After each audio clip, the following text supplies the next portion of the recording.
Hey guys, as you can see today we're looking at the Italeri anti-tank teams World War II in 1/72 scale. This is an interesting little set as it provides, as the name suggests, anti-tank teams from four of the main combatants in World War II. You have American Paratroopers, German Wehrmacht, British Paratroopers, and some Russian infantry guys there. So really nice handy little kit to kind of augment any battalions that you're putting together. So we'll have a look at those. Box art there is fairly straightforward. It kind of depicts the figures that are contained within. The poses aren't exactly correct, but I wouldn't worry too much about that. Most vitally, of course, it's War Games approved. Okay, right, that makes no sense, but fair enough. So that's that. The box itself there, fairly straightforward, as I always say. The sides are pretty much the same all the way around. On the back gives a nice little indication as to what's contained within the box itself. So it says there on the top, Russian infantry, German infantry, British paratroopers and US paratroopers, and 32 figures and a few bits and bobs. You can see the original size, but in fairness, if you don't know what 172 is, can't help you there. So usual warnings, 0 to 3, etc, etc, etc, and released in 2015 apparently. I picked these up recently as a little treat to myself. As I say, I don't often buy new stuff anymore because I have so much bits and pieces in the attic that it needs doing, but I am doing a little kind of a British Paratrooper project at the moment, so I spotted these guys and I thought, wow, that's cool, because there's a nice guy with a beret and a Sten gun there, and a Piat in a slightly unusual position. Normally they're depicted in a firing position on the ground. And also you get the 2-inch mortar, which is pretty cool as well. That's not done too often in plastic. It is here and there, but in the Paratroopers it's nice to have the option anyway. And you get the guy running with the ammunition case for the mortar or the Piat as well. So that's what I'll be concentrating on today. I won't be painting up the Americans, Germans or Russians anytime soon, but if I do, or if and when I do, I will do a video on those. But I am going to concentrate in the second part of this video with the, or should I say, on the British Paratrooper side of things, because that's my kind of little series I'm doing at the moment. And should I be doing any American Paratroopers, which I probably will be shortly enough, I will come back to you with a video on those, the Germans and the Russians, as I move along through the various nationalities. Anyway, let's have a look at the sprue, and I'll quit my rambling there for a moment. So, the sprue itself, turn it around the other way, as you see, top line there is the Russians. So very nice little poses there, I have to say. Detail is pretty tasty, couldn't really fault that. You have the officer there in kind of typical heroic Russian kind of leading the advance sort of a pose, reminiscent of that famous photograph. Can't think of the name, but you know what I'm talking about. Guy here with a light machine gun, very interesting pose there. If that focuses at all for us, I think it will just about, maybe if I leave it down. He has the light machine gun there, and he's very windswept and interesting. His jacket is billowing behind him, very heroic looking.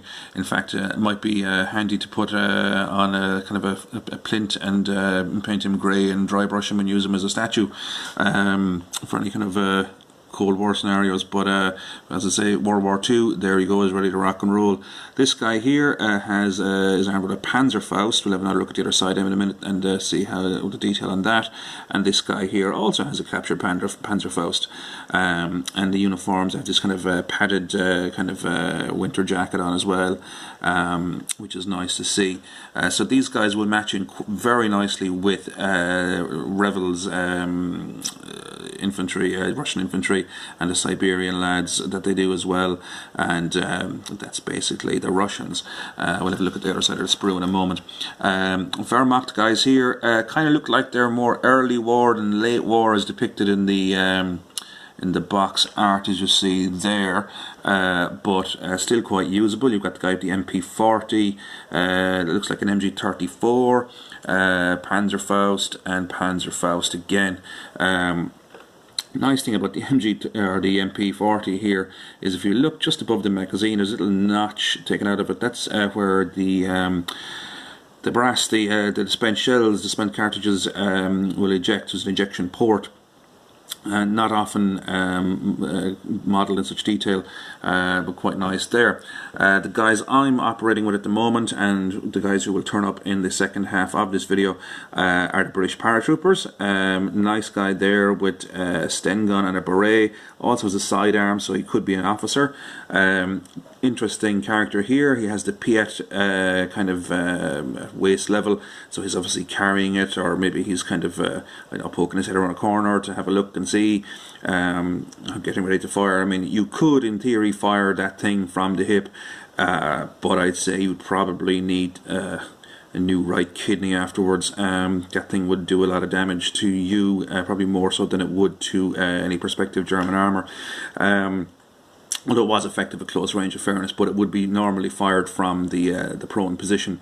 I have handled one once, which did not have a round in it, I hasten to add, and it was there was a bit of weight to it, to be honest with you, and it is a little bit unwieldy, to be fair, but it's kind of a spring-operated thing, and I really wouldn't want to pull that trigger with that thing in that position, but it would be possible. This guy here, of course, is the 2-inch mortar. As you can see, the detail's quite nice on the sides. There is one or two little problems with the detail on the back of some of the figures, which I'll have, or in various places we'll have a look in a moment. But that's quite nicely detailed there. You can see these extra little, these extra little bits of plastic there to the injection moulding points, which that's fair enough, because doing it that way kind of makes it easier to give sort of slightly more animated poses. This guy running along here was number 4 Lee Enfield, and his little ammunition case for the 2-inch mortar or the Piet. If you look quite closely at that, you'll actually see you can see through the case, which is quite accurate, and a nice little detail. That's the first time I've seen that in plastic done that way. So that's pretty cool, and normally it's just kind of a one molded piece, which is nothing wrong with that. It's just a bit more detail in this. This guy here then looks like the, what is it, 50mm mortar. These are the American Paratroopers. So you have your bipod up there on to the right above the barrel of the mortar. The other piece there above the figure's right knee is the tripod for the 30 cal Browning. And there's the aforementioned 30 cal Browning there, so that will slot into the tripod, and this is the guy operating it. Now you can see the tripod there has his hands actually moulded onto the trigger, which is fair enough, and then that slots in there, so again a bit more detail. This guy, people have complained of the position that he's in, that he should be lying down behind the weapon, and in most cases that is correct. However, if you have ever handled a light machine gun, you'll know that they can basically, I think the term might be shoot in from a rather safe distance, admittedly, that you would be putting in covering fire. So in a lot of cases these guys would be so far back that they actually wouldn't really need to be in cover, and for observance of fall of shot they would actually be in that position. Now I might be describing that scenario particularly accurately, but that's kind of the way it would have worked. Yeah, that's that guy. Would I prefer to him to have been kind of kneeling down, a little bit lower profile? Yeah, I kind of would, to be honest with you. But at the same time, look, we'll put it together at some point in time and we'll get back to you and see how it looks. This guy here, binoculars, kind of usually denotes an officer in the modelling world. Looks pretty cool. Yeah, very reminiscent of the Airfix guy, actually, in fairness. Weapon down by the side, binoculars to the eyes. You can actually see on his right shoulder there he has a bit of rope, a bit of jump rope. Fair enough. And then over here we have the bazooka guy. Now this is just a little bit strained here for some reason. We'll just push that down. Yeah, might be able to shoot around corners with that. So yeah, nice to have a bazooka guy in a non-firing position. That's fair enough. It does look a bit awkward, I think myself, to pose. Just the way he's holding it, not so much the pose itself. But not going to worry too much about that. So what have we got here? That's the back there again. So detail isn't too bad there on those guys. You know, actually it's quite good. You have your what is that? Your M1 Carbine Paratrooper version with the foldable stock. Nice one. You have the back of the officer there. The back of the gunner. He has an M1 Carbine as well, as you can see. As does this guy here, the mortar guy. Detail is quite nicely done. Pouches, etc., etc. So can't fault that. British Paratroopers, yeah, looks pretty good. Yeah, not so bad. That's the other side of the 2-inch mortar, and here we have the lad with the Piat, and then you have the Sten gunner. You can see magazine pouches and so on. Vermont lads here. Then you have the MP40 guy. Yeah, not so bad. It looks pretty good. Details okay. MG34, quite nice there. The stand and the barrel of the MG34 with the ventilation holes and all the rest of it, pretty decent. And the Panzerfaust guy here as well. Nice position there. And here we have the other lad with the Panzerfaust in a standing position. Russian guy at the back with the billowing jacket, not so bad. Officer, yeah, looks pretty good. Even sort of the fur lining of the coat comes out quite nicely there. He's got his, looks like Tokarev pistol in his hand. And then you have the kneeling guy with the captured Panzerfaust with his PPSH on his back. Kind of the design of the jacket comes out quite well there. And you have this lad here with the what looks like possibly a Moisnik Gant in his hand there. He has his bedroll across his chest, his jacket, his pouches are displayed, so on and so forth, and he has the Panzerfaust as well. As I said, some of the detail on one or two of them. This is the kneeling 2-inch mortar British Paratrooper. Detail lost on the back. There you can see that. That's bit unfortunate to say the least. Looks great from the side. Looks great from the side. Bit of a mess back there. That's the bit of a disadvantage there. But look, we're not going to worry too much about that for a minute. This guy again, just kind of get a bit of a better look at him. He actually turned out quite well. No major issue. Just a bit of a scarring there. That nice little scalpel will take care of that for me. So yeah, no panic there. Looks quite well. You can even see the badge on the beret. It's centered rather than being over the left eye, unfortunately, but yeah, I'm not going to worry too much about that either. Guy running, again, no major detail lost there on his back. Pity about the mortar guy, but hey, there you go. So yeah, looks quite nice, good facial detail, fine.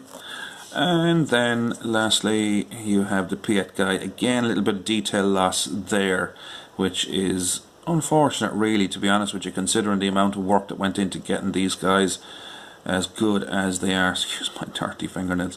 There's paint underneath there from a project I was doing last night that just won't come off. So that is that. Size-wise comparison, just for argument's sake, because I am building a battalion with various other brands. There is Esky, Revel, and two of our boys from the Italeri set. So they are matching quite well, and once they're painted up I'm sure they'll be fine. So I am going to crack on with that. I will be back with the painted British Paratroopers, these four guys that we have looked at there. As I say, I won't be painting up the other ones anytime soon, but when I do I will return to a video on those. So stick with it for a second, lads, and you can have a look at how these guys paint up for me. Talk to you in a moment. Okay guys, so we have returned with the completed Italeri anti-tank teams in the British Paratroopers format. These guys have been painted up in the colours that match the Airfix 132 set, because that was the colour scheme I was using. As you can see, basically there's just the four guys from that particular team. So you have the guy with the Sten gun here wearing the beret, that's him there. Nice figure. You have the lad with the Piat, the guy with the 2-inch mortar, and you have the guy with the ammo case and his Lee Enfield rifle. So all in all, I'm pretty happy with them. They turned out fairly okay. As I always say, I'm not the greatest painter in YouTube them, but at the same time I'm happy enough with them. I'll just turn them around there so you can see the backs of them there. Just give that guy a little bit of a turn there too. There we go. So that's basically it. As I say, they paint up fairly okay. Detail isn't too bad. Here, one guy, as I said earlier, we had a little bit of a problem with the detail loss. But once it's painted up, it's not the worst, to be fair. I wouldn't fault it, and it's only kind of one figure. That guy had a few little issues there as well, but nothing too serious. So happy enough with them. They'll match in quite nicely with the battalion I'm putting together. So top marks to Italeri. I would say a good 90% out of 100. So that's those guys. Size-wise comparison, let's just have a look at a couple of other figures. Sorry for moving the camera around now, but I don't have a stand on this. It's just easier for me. There is a Revel guy I painted years ago. There's a Waterloo guy done very recently, and over here then we have an Esky guy. So size-wise, we just moved that guy there. You can see pretty good, matching okay. No major problems there with any of those. Fairly happy with that. And so that's it really. There was no major problems at all. I wasn't expecting anything particularly spectacular anyway, but they turned out alright, and I'm quite happy with them. So from that perspective, I would be recommending this little set. Nice detail on them, as I say. One or two small little kind of question marks that would arise, but all in all, pretty happy with them, and they'll match in fairly well. As I said, I'm not doing the American Paratroopers, the German Wehrmacht or the Russian guys at the moment, but I will in the future, and when I do, I will return with a video on those. But for the meantime, that is basically my quick little review on the Italeri World War II anti-tank teams, which are a fairly new release. They're released in 2015, and at the time of filming here is 2018, so they're a new enough set, and a nice little addition to any range of, in this case, British paratroopers. But handy to have those weapons. The 2-inch mortar, not often represented in plastic. It is here and there, but not a lot. The Piat, nice to have it in that position as opposed to the prone firing position. As we discussed earlier, probably not recommended to fire it in that from that scenario, but I think the figure is supposed to be moving or poised to do something rather than in the traditional prone position, which is fair enough. Look, it's nice to have a figure doing something a little bit different, and there's a bit of life in them as well. It's not like they're just standing around doing nothing, so there's a little bit of expression in them, which is quite nice. Based on beer mats as per usual. A little bit of Hornby Railway flock, that's all I do with them. I'm sure you guys probably do other things, maybe putting them on coins or washers or dedicated bases, so look, that's up to yourself. I just do it that way because it's handy. But all in all, pretty happy with the results. I'm sure that the Russians, Germans and American paratroopers would give similar results, and when I get around to those, you guys will be the first to know. So that's it. So that's really the review on it, guys. Like and subscribe and all the business. A few other British paratrooper projects coming up fairly soon, because we're doing a little bit of a market garden thing, as I was saying previously. So that's it.